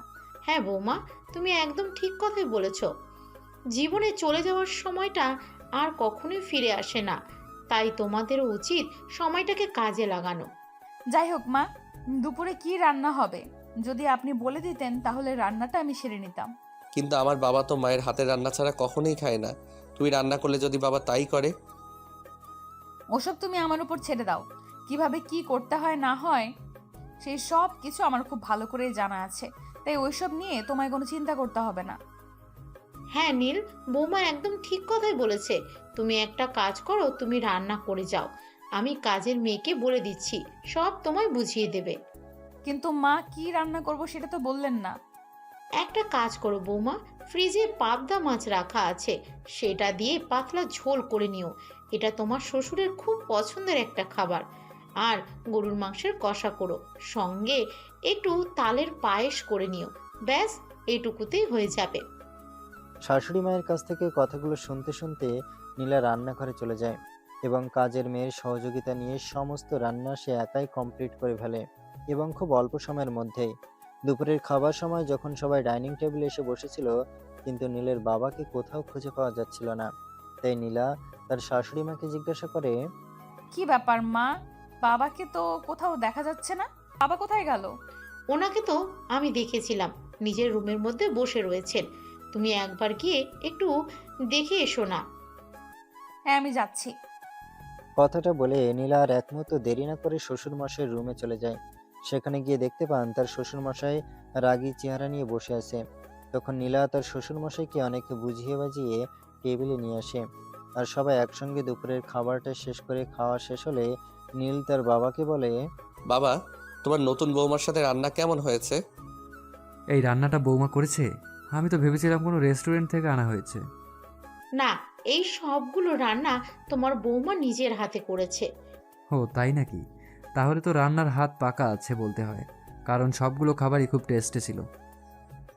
হ্যাঁ বাবা, এখন তুমি বলো, যদি তুমি আমাদেরকে মেনে নাও তাহলে তো এই খাবারের টেস্টগুলো তুমি মিস করবে, তাই না? তোমরা কি কোনোভাবে আমাকে ইমোশনাল করার চেষ্টা করছো নাকি? তুমি যে কি বলো না বাবা, তোমাকে ইমোশনাল করার চেষ্টা করব কেন? আমরা তো যেটা সত্যি সেটাই বলছি। তুমি বলো, নীলার হাতের রান্না ভালো নয়? না, সেটা তো আমি বলবো না, কারণ আমি কখনোই মিথ্যে কথা বলা বা শোনা কোনোটাই পছন্দ করি না। যাই হোক, এখন সবার খাওয়া দাওয়া শেষ হয়ে গেছে, যে যার রুমে যাওয়ার বিশ্রাম নাও। আর হ্যাঁ বৌমা, তোমাকে একটা কথা বলে দিচ্ছি, রাতের রান্নাটা কিন্তু আমি নিজেই করে নেব, তোমাকে কোনো কষ্ট করতে হবে না। সেটা বললে হয় নাকি? এতদিন আমি ছিলাম না তাই আপনি করেছেন, এখন আমি চলে এসেছি তাই আপনাকে আর কোনো কষ্ট করতে হবে না। হ্যাঁ, তোমার বৌমা একদমই ঠিক কথাই বলেছে।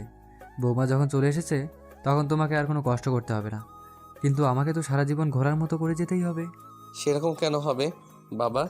আমি তো অনেক দিন ধরেই বলছি, আমি পড়াশোনার পাশাপাশি ব্যবসাটারও দেখাশোনা করি, কারণ তুমি তো কখনোই আমাকে বাইরের চাকরি করতে দেবে না। তাহলে ব্যবসাটা আমি আগেভাগেই একটু বুঝে নেওয়ার চেষ্টা করি। তখন নীলের বাবা বলতে থাকেন নীল নাকি এসব কথা তার বাবাকে ইমপ্রেস করার জন্য বলছে। যাই হোক, এভাবে কথা কাটাকাটি বেশ কিছুক্ষণ ধরে চলতে থাকে। অতঃপর সবাই কোনোভাবে এই পর্বটা ক্লোজ করে যে যার মতো রুমে চলে যায়। এদিকে গ্রীষ্মকাল ছিল, প্রচণ্ড পরিমাণে গরম ছিল। নীলা এসব ভারী ভারী শাড়ি গহনা কোনোভাবেই পরে থাকতে পারছিল না, কিন্তু কি আর করবে, প্রথমবার শ্বশুর বাড়িতে আসা বলে কথা। তাই সে রুমে এসে দরজাটা একটু চাপিয়ে দিয়ে শাড়িটা খোলার চেষ্টা করছিল। এমন সময় হঠাৎই নীল রুমে প্রবেশ করে। যেই না নীলা শাড়িটা খুলে পেটিকোট আর ব্লাউজ পরে দাঁড়িয়ে থ্রি পিস খোঁজার চেষ্টা করছিল, এমন সময় নীল তাকে পেছন থেকে এসে জড়িয়ে ধরে। নীলা অনেকটা চমকে যায় আর বলে ওঠে, কে কে এখানে? আমার ঘরে আমি ছাড়া কেউ প্রবেশ করার অনুমতি পাবে না, সেটা তুমি খুব ভালো করে জানো। তাহলে এইভাবে চমকে যাওয়ার কি আছে? আরে বাবা রে বাবা, তুমি এখানে হুট করে এসে পেছন থেকে জড়িয়ে ধরবে, তুমি জানো না আমি এইসব কিছুতে অনেক ভয় পাই? হ্যাঁ জানি, কিন্তু তাই বলে নিজের বউকেই তো জড়িয়ে ধরেছি, অন্য কাউকে তো জড়িয়ে ধরিনি। তখন নীলা অনেকটা রেগে গিয়ে নীলকে বলতে থাকে, অন্যের বউকে জড়িয়ে ধরার অনেক শখ হয়েছে বুঝি? না, তা হবে কেন? আর তাই যদি হতো তাহলে হয়তো এতদিনে আমার 10-12টা গার্লফ্রেন্ড থাকতো। এটাই স্বাভাবিক নয় কি? তখন নীলা নীলকে বলতে থাকে নীলের মুখে যদি সে কখনো গার্লফ্রেন্ড বা মেয়ে বন্ধুর নাম শুনে তাহলে সে নীলকে জানে মেরে ফেলবে। সেটা শুনে নীল বলে, তুমি এতদিনেও আমাকে বিশ্বাস করে উঠতে পারোনি। যদি বিশ্বাস করতে পারতে তাহলে এই কথাটা বলতে পারতে না। আসলে তুমি তো আমায় ভালোই বাসনি। আমি তোমাকে ভালোবাসি না, তাহলে বিয়ে করেছি কেন? হ্যাঁ, তুমি আমাকে একদমই ভালোবাসো না। যদি ভালোবাসতে তাহলে এই কথাগুলো বলার তো কোনো মানে ছিল না। আর বিয়েটা কেন করেছে সেটা তো আমি বলতে পারবো না, তুমি খুব ভালো বলতে পারবে। কথাটা শোনা মাত্র নীলার চোখ দিয়ে গড়গড়িয়ে জল পড়তে শুরু করলো, কারণ সে নীলকে প্রচন্ড ভালোবাসে। এসব কথা তার প্রত্যাশিত নয়। নীলা তখন ওই অবস্থাতেই মুখে বালিশ গুজে কাঁদতে শুরু করে। আর নীলাকে ওই অবস্থায় দেখে আবারও দ্বিতীয়বারের মতো ক্রাশ খায় এবং নীলার প্রতি আকর্ষিত হতে থাকে।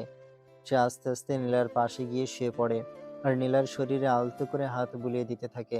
তখন নীলা তাকে ধমক দিয়ে বলে, এই, তুমি আমার শরীরে টাচ করছো কেন? আমি তো তোমায় ভালোবাসি না, তাহলে এত আদিক্ষেতা কেন দেখাচ্ছ? তুমি আমায় ভালো নাই বাসতে পারো, আমি তো তোমায় ভালোবাসি, তাই তো তোমার ভালোবাসা পাওয়াটা আমার একটা অধিকার। যাই হোক, এখন একটু ভালোবাসা পেতে চাই। একদমই না, তুমি আমার কাছ থেকে সরে যাও, আমি তোমার কোনো কথাই শুনতে চাই না। কথাটা বলেই নীলা নীলকে ধাক্কা দিয়ে সরিয়ে সেখান থেকে উঠে চলে যেতে চাইছিল, কিন্তু সে আর যাবে কোথায়। নীল পিছন থেকে নীলের হাত ধরে ফেলে এবং এক টান দিয়ে তার বুকের উপর ফেলে দেয়। অতঃপর অবস্থাটা এরকম ছিল যে নীল আর নীলার ঠোঁট দুটো একদম কাছাকাছি ছিল। তাই নীল সেই সুযোগটাকে হাতছাড়া হতে না দিয়ে নীলার ঠোঁট দুটো তার দখলে নিয়ে নেয়। নীলাও তখন সব রাগ অভিমান ভুলে গিয়ে তার সঙ্গে রেসপন্স করতে থাকে। এভাবেই চলতে থাকে বেশ কিছু সময়। তখনই হঠাৎ নীলা বলে ওঠে, এই, তুমি এসব কি করছো আমার সাথে?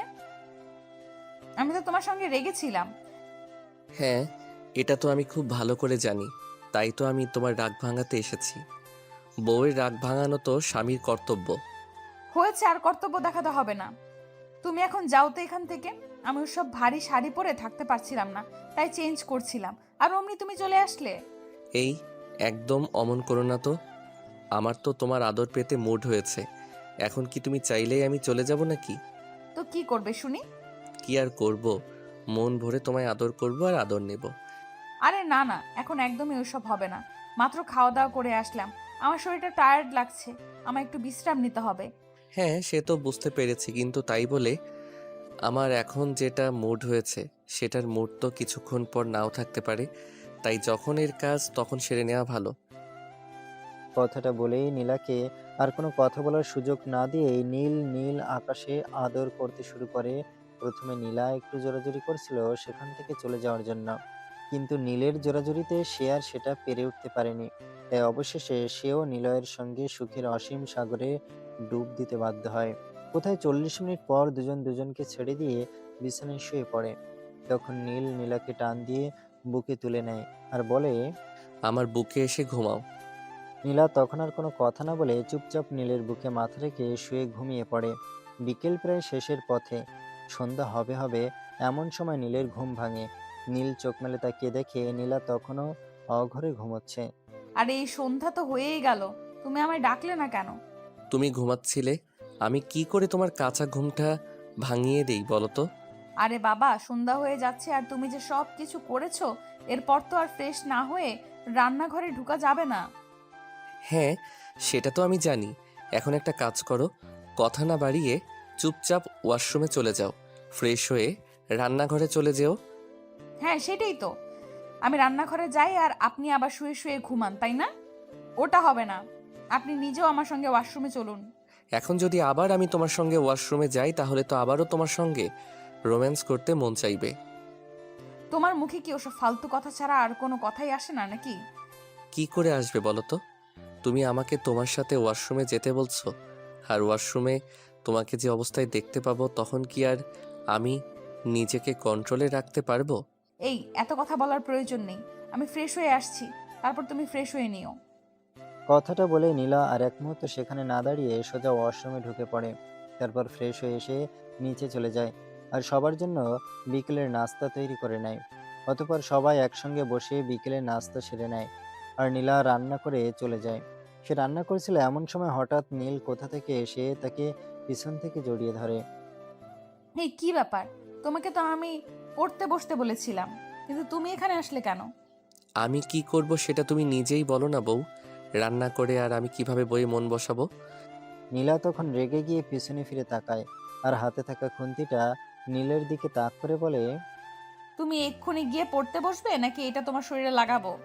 আরে বাবা, এত রাগ কেন দেখাচ্ছ? যাচ্ছি তো, সামান্য একটা বিষয় নিয়ে এত রাগ দেখানোর কি আছে? এই, তোমাকে এখান থেকে যেতে বলেছি, কোনো কথা বলতে বলিনি।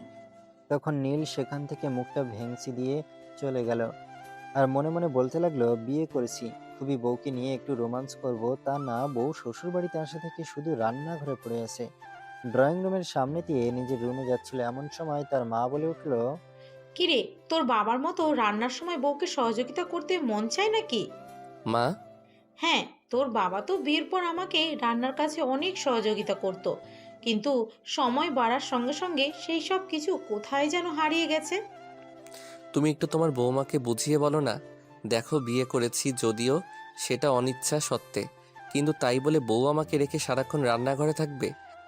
আচ্ছা ঠিক আছে, আমি ওখান থেকে শুনতে পাচ্ছিলাম বৌমা তোকে বলছিল রুমে গিয়ে পড়তে বসার জন্য, এখন সেটাই কর।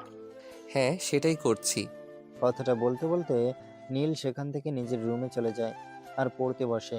কিন্তু সে পড়ার বইয়ে কোনোভাবেই মন বসাতে পারছিল না, কারণ তার মন তো পড়ে রয়েছে সুন্দরী বউয়ের কাছে। সে তখন রুমের এপাশ থেকে ওপাশে শুধু পায়চারি করছিল। আর ঠিক তখনই নীলা সেখানে এসে উপস্থিত হয়। কি ব্যাপার? তোমাকে তো আমি পড়তে বসার জন্য বলেছিলাম, কিন্তু তুমি সেটা না করে রুমে এইভাবে পাইচারি কেন করছো? নীলার গলার আওয়াজ শুনে যেন নীল নিজের দেহে প্রাণ ফিরে পেল। আর পিছন ফিরে নীলাকে জড়িয়ে ধরে বলতে লাগে, উফ, তুমি কি বলো না, তোমাকে ছাড়া আমার নিঃশ্বাস বন্ধ হয়ে যাওয়ার উপক্রম শুরু হয়েছিল। এত পাম দিও না তো। এত পাম দাও আমার একদম পছন্দ নয়। তোমাকে আমি পড়তে বসতে বলেছিলাম, তুমি পড়তে বসোনি কেন? কি করব মাই ডিয়ার সুইটহার্ট, আমি তো পড়তে বসেছিলাম, কিন্তু পড়ার বইয়ে আমি কোনোভাবেই মন বসাতে পারছিলাম না। তাই তো তোমার জন্য অপেক্ষা করছিলাম। যাই হোক, তুমি চলে এসেছো, ভালোই করেছো। এখন আর একদম রুমের বাইরে যাবে না। হ্যাঁ সেইটাই তো, তোমার কথা মতোই তো সব কিছু হবে, তাই না? আরে বাবা, এখন আমি তোমার বিয়ে করার পর আমার কথা মতো সব কিছু হবে না তো কি হবে, সেটা তুমি নিজেই বলো না। তুমি এখন পড়তে বসবে কি বসবে না, আমি সেটাই জিজ্ঞেস করছি। কারণ আমি জানতাম তুমি এসে পড়তে বসবে না, তাই দেখতে এসেছিলাম। যদি তুমি আমার পাশে বসে থাকো তাহলে আমি পড়তে বসতে পারবো, অন্যথায় আমি একা একা পড়তে পারবো না। ও তাই নাকি? আচ্ছা ঠিক আছে, তাহলে আমি এক্ষুনি শ্বশুরমশাইয়ের রুমে যাচ্ছি আর সব কিছু শ্বশুরমশাইকে খুলে বলছি। না না, তুমি একদমই ওইসব করবে না। কারণ নীল খুব ভালো করেই জানে মা যদি কোনোভাবেও তার বাবার কাছে গিয়ে এসব কথা বলে তাহলে বাবা তার উপর আরও রেগে যাবে, এমনকি তাকে বাড়ি থেকে বেরও করে দিতে পারে। তাই সে নীলার কথা মতো পড়তে বসে যায়। আর নীলা রুম থেকে বের হয়ে রান্না করে চলে যায়। রান্না শেষ হলে সে সবাইকে ডিনার টেবিলে ডেকে নেয়। আজ রাতে আমি মায়ের সঙ্গে ঘুমাবো। কি কি বললা তুমি, আরেকবার বলো তো। কেন, তুমি কি কানে শুনতে পাও না নাকি? আমি কি বলেছি তুমি শুনতে পাওনি? হ্যাঁ শুনতে পেয়েছি, বলেই বলেছি আরেকবার বলতে। তুমি কি বলেছো তুমি মায়ের সঙ্গে মায়ের রুমে ঘুমাবে, তাই না? হ্যাঁ আমি এটাই বলেছি। কেন, কোনো সমস্যা নাকি? না, কোনো সমস্যা নেই, তবে আমি এইটুকু বলতে পারি যে তুমি ঘুমাতে পারবে না। কেন?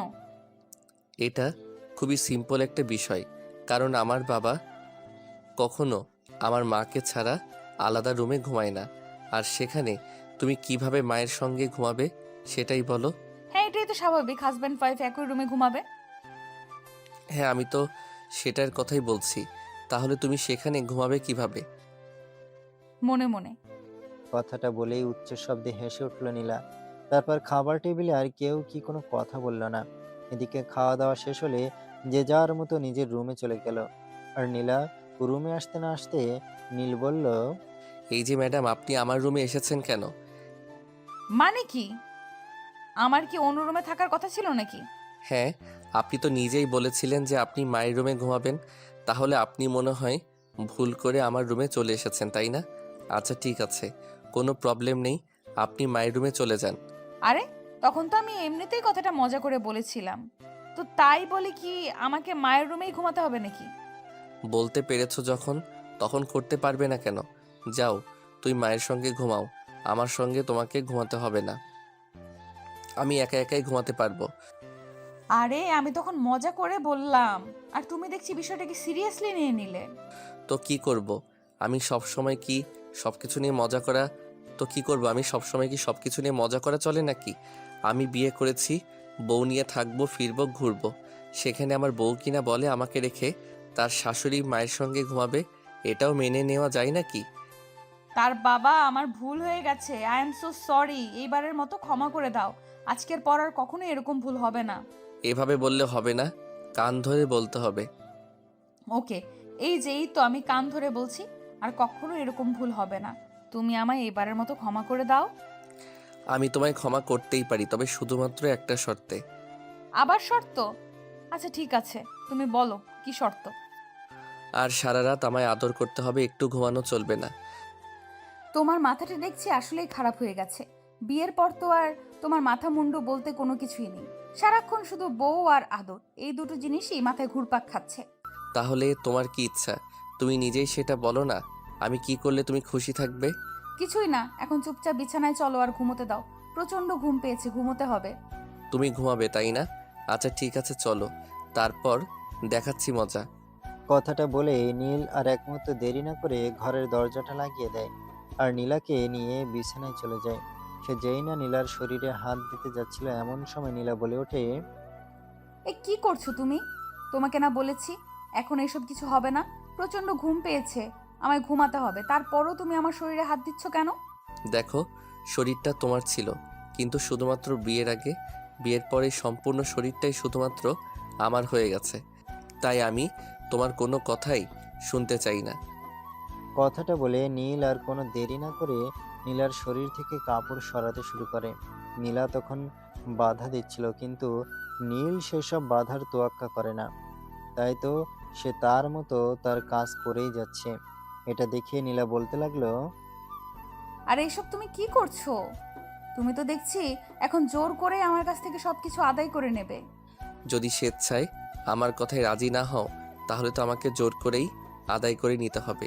আর একটা কথা মনে রেখো, বউকে কিন্তু কখনো ধর্ষণ হয় না। তাই তুমি চাইলেও কিন্তু আমার নামে কারো কাছে বিচার দিতে পারবে না, কিংবা কোনো ব্যবস্থা নিতেও পারবে না। হ্যাঁ, সেটাই তো তুমি পেয়েছো, তোমার একমাত্র প্লাস পয়েন্ট, যেটা দিয়ে তুমি আমায় আটকাতে পারো। যখন বুঝতেই পারো তখন আর উল্টামি করো কেন? আমাকে আমার মতো করে আমার কাজটা করতে দাও না। ওকে, ঠিক আছে, তোমার যা ভালো মনে হয়। অতঃপর নীল আবারও নীলার শরীরে হাত বুলাতে শুরু করে আর তাকে ভালোবাসার উষ্ণতায় উষ্ণিত করতে থাকে। এভাবেই চলতে থাকে তাদের প্রেমময় রাত্রি যাপন।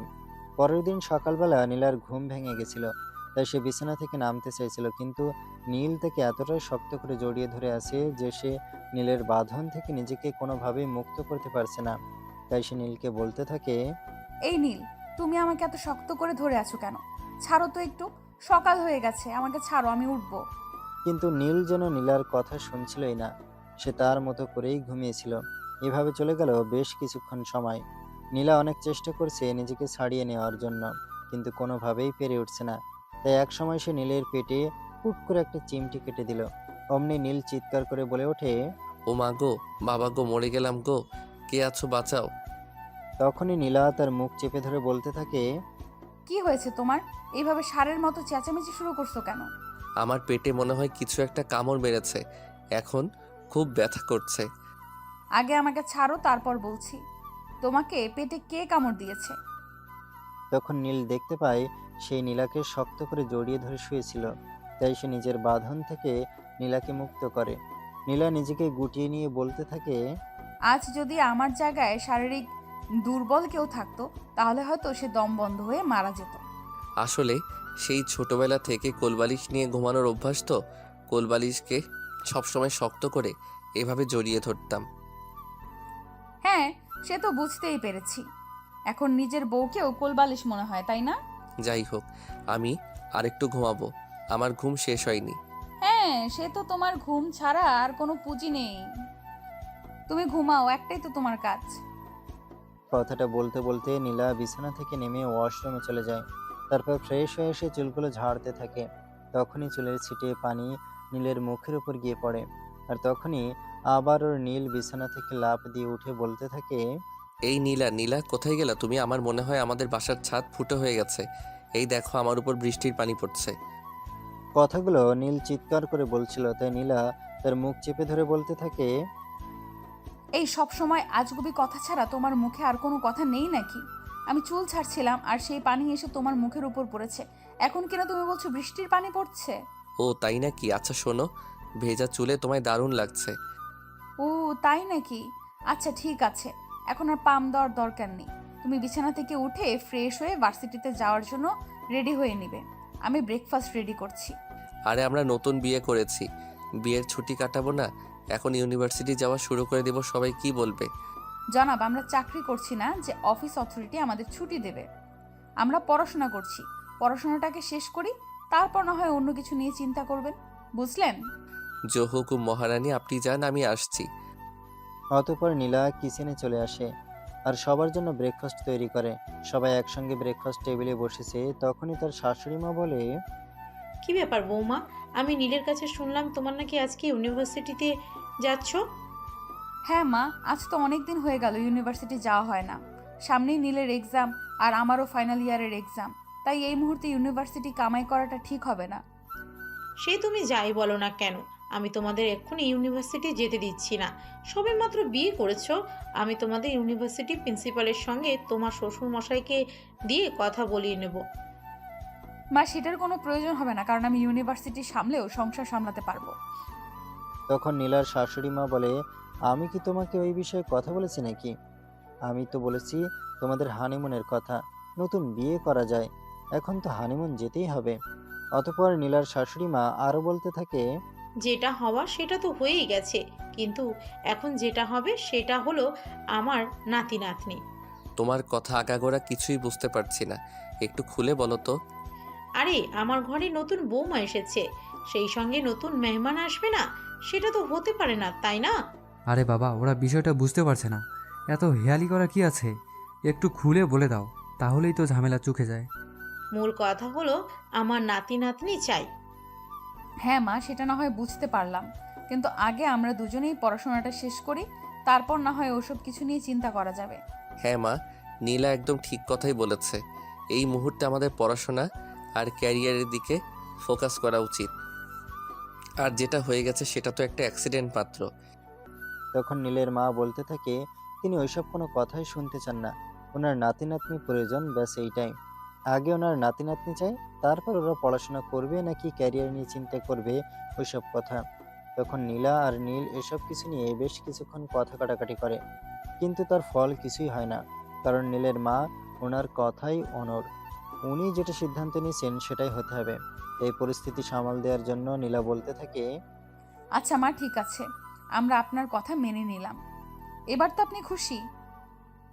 তখন নীলার মা জিজ্ঞাসা করে, এই কথাগুলো কি ওনাকে সাময়িকভাবে ভুলিয়ে দেওয়ার জন্য বলা হয়েছে, নাকি সত্যি মন থেকে বলা হয়েছে? তখন নীলা বলে, দেখুন, আমিও একটা সাংসারিক মেয়ে হয়ে উঠতে চাই, কিন্তু তাই বলে এইভাবে তীরে এসে তরি ডোবাতে চাই না। আর তো কটা দিন মাত্র, ফাইনাল ইয়ারের এক্সামটা হয়ে যেতে দিন। আমি খুব ভালোভাবে বুঝতে পারছি তোমরা আমার মন ভোলানোর জন্য এইসব নাটক করছো, তাই না? ওইসব নাটক কাজ হবে না। আমি যেটা বলেছি সেটাই করতে হবে, অন্যথায় আমি এই বাড়ি ছেড়ে চলে যাব। কথাটা শুনে নীলার মাথায় যেন আকাশ ভেঙে পড়ল। সে কি করবে কিছু বুঝতে পারছে না, কারণ সে ছোটবেলা থেকেই পড়াশোনার প্রতি প্রচণ্ড আগ্রহী আর মেধাবী একজন স্টুডেন্ট। তাই সে মনে মনে ভেবেছিল, বিয়েটা করে নিলেও পড়াশোনাটা তীরে এসে তরি ডুববে, সেরকমটা হবে না। নীলা এরকম চিন্তা ভাবনা করছিল, তখনই তার শাশুড়ি মা তাকে বলে, দেখো, তুমি শাক দিয়ে মাছ ঢাকার চেষ্টা করো না, কারণ আমি খুব ভালো করেই জানি তোমার ফাইনাল ইয়ার এক্সামের আর মাত্র 3 মাস সময় বাকি আছে, আর এক্সাম শেষ হতে আরও 1 মাস, টোটাল 4 মাস। আর এখন যদি তুমি কনসিভ করো, দেখতে দেখতে 4টা মাস কেটে যাবে, আর এরপর তুমি পুরো ফ্রি থাকবে। অতঃপর নীল আর নীলা ওনার সিদ্ধান্ত মেনে নেন এবং ওনার যুক্তির কাছে হার মানেন।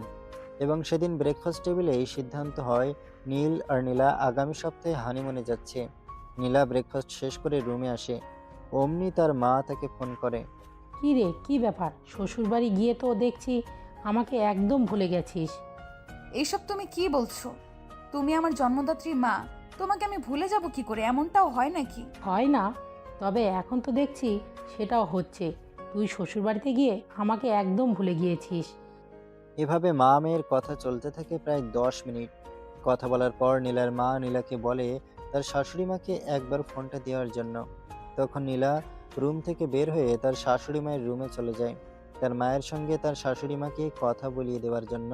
নীলা যখন শাশুড়ি মায়ের রুমের সামনে পৌঁছায়, তখন সে দেখতে পায় রুমের দরজা ভেতর থেকে আটকানো। তাই সে দরজায় নক করে। মা, আমার মা আপনার সঙ্গে একটু কথা বলতে চাইছে। 1 মিনিট ওয়েট করো, আমি একটা কাজ করছিলাম। কথাটা বলতে বলতে নীলার শাশুড়ি মা কিছুক্ষণ পর দরজাটা খুলে দেয় আর নীলাকে জিজ্ঞাসা করে, কি ব্যাপার, কি হয়েছে নীলা? আমায় কিছু বলবে নাকি? হ্যাঁ, আসলে আমার মা আপনার সঙ্গে কথা বলতে চাইছিল। কই দেখি, ফোনটা আমাকে দাও, আমি কথা বলে নিচ্ছি। অতঃপর নীলা ফোনটা তার শাশুড়ি মায়ের হাতে ধরিয়ে দিয়ে সেখান থেকে নিজের রুমে চলে আসে। আর এদিকে দুই বেয়াইন মিলে কথা বলতে থাকে। অন্য সকল বিষয়ে খোঁজ খবর নেওয়ার পর নীলার মা তার শাশুড়ি মাকে বলে, দেখুন বিয়ান, বলছিলাম কি, আমাদের ছেলে মেয়েদের বিয়েটা তো আনুষ্ঠানিকভাবে হয়নি, তবে আজ বিকেলে যদি ওদের একবার পাঠাতেন আমার বাড়িতে, তবে ঘুরে যেত। এই কথাটা এত ঘুরিয়ে পেঁচিয়ে বলার কি আছে? আপনি সরাসরি বললেই তো পারতেন। আচ্ছা ঠিক আছে, কোনো সমস্যা নেই, আমি বিকেলে ওদের পাঠিয়ে দেব। ঠিক আছে বিয়ান সাহেবা, আপনাকে অনেক ধন্যবাদ। অতঃপর দুজনের কথা শেষ হলে নীলের মা নীলাদের রুমে চলে যায় আর নীলাকে বলে, আজ বিকেলে একবার নীলকে নিয়ে তোমাদের বাড়ি থেকে ঘুরে এসো, আর নীলকে কিছুক্ষণ পর একটু আমার রুমে পাঠিয়ে দিও, তার সঙ্গে আমার একটু কথা আছে। আচ্ছা ঠিক আছে, আমি বলবো। অতঃপর নীলার শাশুড়ি মা সেখান থেকে চলে যায়। আর কিছুক্ষণ পর নীলা নীলকে তার মায়ের বলে যাওয়া কথাটা বলে। তাই নীল তার মায়ের রুমে যায়। কি ব্যাপার মা, কি হয়েছে? নীলা বলল তুমি ডাকছিলে। হ্যাঁ, তোমার শাশুড়িমা ফোন করেছিল। তোমার শাশুড়িমা বলল একবার তাদের বাড়ি থেকে ঘুরে আসতে। আচ্ছা ঠিক আছে। কথাটা বলে নীল আর কোনো উত্তরের অপেক্ষা না করে সেখান থেকে উঠে চলে যেতে চাইছিল। এমন সময় পিছন থেকে তার মা তার হাত ধরে টান দিয়ে বসিয়ে বলতে থাকে, শ্বশুরবাড়ি যাবে বললে আর চলে গেলে, এটা কি হয় নাকি? শ্বশুরবাড়ি যাওয়ার কিছু নির্দিষ্ট রুল আছে তো। শ্বশুরবাড়ি যাওয়ার জন্য আবার নির্দিষ্ট রুলস থাকতে হয় সেটা আমি সত্যিই জানতাম না। আচ্ছা বলো তো কী রুলস? শ্বশুরবাড়ি এভাবে খালি হাতেই চলে যাওয়া যায় নাকি? শ্বশুরবাড়ি যেতে হলে অনেক কিছু নিয়ে যেতে হয়, নতুন জামাই বলে কথা। মা, ওই সব কিছু কেনাকাটা আমায় দিয়ে হবে না, সেটা তুমি খুব ভালো করেই জানো। জানানোর প্রয়োজন সেটা তুমি সিকিউরিটিকে দিয়ে আনিয়ে রেখো। হ্যাঁ, সেই সব কিছু কাজ যে তোমার দ্বারা পসিবল নয় সেটা আমি খুব ভালো করেই জানতাম, আর সেই জন্যই আমি তোমাকে ডেকেছিলাম। ঠিক আছে, কোনো সমস্যা নেই, বিকেল 3টার মধ্যে তোমরা দুজন রেডি থেকো, আমি সব কিছু গুছিয়ে রাখবো। অতঃপর নীল চলে যায় এবং তার মা সবকিছু গোছাতে শুরু করে এবং বিকেল 3টে বাজার আগে উনি সবকিছু রেডি করে রাখেন। এদিকে নীল রেডি হয়ে নীলার জন্য অপেক্ষা করছে, কিন্তু এখনো যেন তার সাজগোজ শেষই হতে চাইছে না। নীল শুধু রুমে বসে বসে এইসব কিছু দেখছিল। তাই সেই নীলাকে বলে, এই তোমার রেডি হতে আর কতক্ষণ সময় লাগবে? এই তো জাস্ট 5 মিনিট বসো, আমি শুধু লিপস্টিকটা লাগিয়ে নেই, তাহলেই আমার রেডি হওয়া শেষ। নীল বসে আছে তো আছেই, দেখতে দেখতে প্রায় আরো 20 মিনিট সময় কেটে গেল, কিন্তু নীলার রেডি হওয়া এখনো শেষ হলো না। সেটা দেখে নীল আবারও বলল, কি ব্যাপার নীলা, তোমার লিপস্টিক লাগানো এখনো শেষ হয়নি? আরে বাবা, তুমি এরকম করছো কেন? বিয়ের পর এই প্রথমবার মায়ের বাড়িতে যাচ্ছি, এখন একটু রেডি হয়ে সাজুগুজু করবো না? হ্যাঁ, সেটা তো তুমি দুপুর 12টা থেকেই করছো, আর এখনো শেষ হচ্ছে না দেখেই তো কথাটা বললাম। যাই হোক, তুমি আজ রেডি হতে পারবে কি না সেটাই জাস্ট বলো। তখন নীলা কিছু বলতে চাইছিল, তার আগেই তার শাশুড়ি মা তাদের রুমে প্রবেশ করে আর বলতে থাকে, কি ব্যাপার, তোরা এখনো রেডি হসনি? ড্রাইভার তো সেই কখন থেকে তোদের জন্য অপেক্ষা করছে, আমি তো সব কিছু গুছিয়ে দিয়েছি। মা আর বলো না, কপাল গুনে পেয়েছি এক বউ, সেই দুপুর 12টা থেকে রেডি হচ্ছে কিন্তু এখনো ওনার রেডি হওয়া শেষ হচ্ছে না। এই, তুমি আমাকে এইভাবে বলছো কেন? তুমি যদি আমাকে এইভাবে কথা বলো তাহলে কিন্তু আমি যাবই না বলে দিলাম। তখন নীল কিছু বলার আগেই তার মা বলে ওঠে, হ্যাঁ বৌমা, একদম ঠিক কথাই বলেছি। তুই এভাবে বলছিস কেন? মেয়েদের রেডি হতে একটু সময় লাগে, তার জন্য এভাবে বলতে হবে নাকি? হ্যাঁ সেটাই তো, উনি দুপুর 12টা থেকে রেডি হচ্ছেন, এখন ওনার রেডি হওয়া শেষ হবে না, কিন্তু ওনাকে কিছু বলা যাবে না, তাই না? কেন বলবে তুমি? তোমাকে বলার অধিকার কে দিয়েছে? হ্যাঁ আমিও তো সেটাই বলছি, আমার বউ আর আমাকে কথা বলার অধিকার দিয়ে দিবে। কথাটা বলেই নীল মুচকি মুচকি হাসতে থাকে। সেটা দেখে নীলা বলে, কি ব্যাপার, কি হয়েছে তোমার? তুমি এভাবে মুচকে মুচকে হাসছো কেন? তো কি করব আমি, সেটা তুমি নিজেই বলো না। আমার বউ যার সব কিছুর উপর আমার অধিকার রয়েছে, সেখানে তুমি কিনা বলছো এইটুকু কথা বলার অধিকার আমার নেই? তোমার সঙ্গে এত প্যাচাল পাড়ার ইচ্ছেই আমার নেই। চলো, আমার রেডি হওয়া শেষ। যাই হোক, এতক্ষণে মহারানী সাজগোজ শেষ হলো, এবার অন্তত শ্বশুরবাড়ি যাওয়া যাবে। শ্বশুরবাড়ি যাওয়ার জন্য দেখছি একেবারে মন আনচান করছে।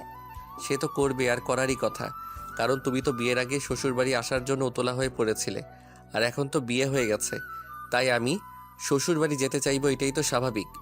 হয়েছে, এবার তোদের ঝগড়া, এবার অন্তত বাসা থেকে বের হও না, না হলে আবার সন্ধ্যা হয়ে যাবে। ওখানে গিয়ে পৌঁছতে পৌঁছতে আর সবে তো বিয়ের বছর। আমি চাই না এখন সন্ধ্যার পরে তোরা বাইরে থাকিস। আচ্ছা ঠিক আছে। কথাটা বলতে বলতে নীলা তার শাশুড়িকে সালাম করতে চায়, কিন্তু তার শাশুড়ি সেটা করতে না দিয়ে তাকে বুকে টেনে নেয় এবং বলে তার জায়গা পায়ে নয়, বুকে। এটা থেকে নীল মুচকে মুচকে হাসতে থাকে আর বলে, শুধু শাশুড়ি মায়ের বুকে থাকলে হবে? আমার বুকটাও তো আনচান করছে, একটু আসো। এই যা দুষ্টু, তুমি আর মানুষ হবে না। কথাটা বলতে বলতে নীলা একটা লাজুক হাসি দিয়ে সেখান থেকে চলে যায়। আর নীল তার মায়ের কাছ থেকে বিদায় নিয়ে শ্বশুরবাড়ির উদ্দেশ্যে রওনা দেয়। এভাবেই শুরু হয় তাদের দুজনের দুষ্টু মিষ্টি একটা প্রেমের গল্প।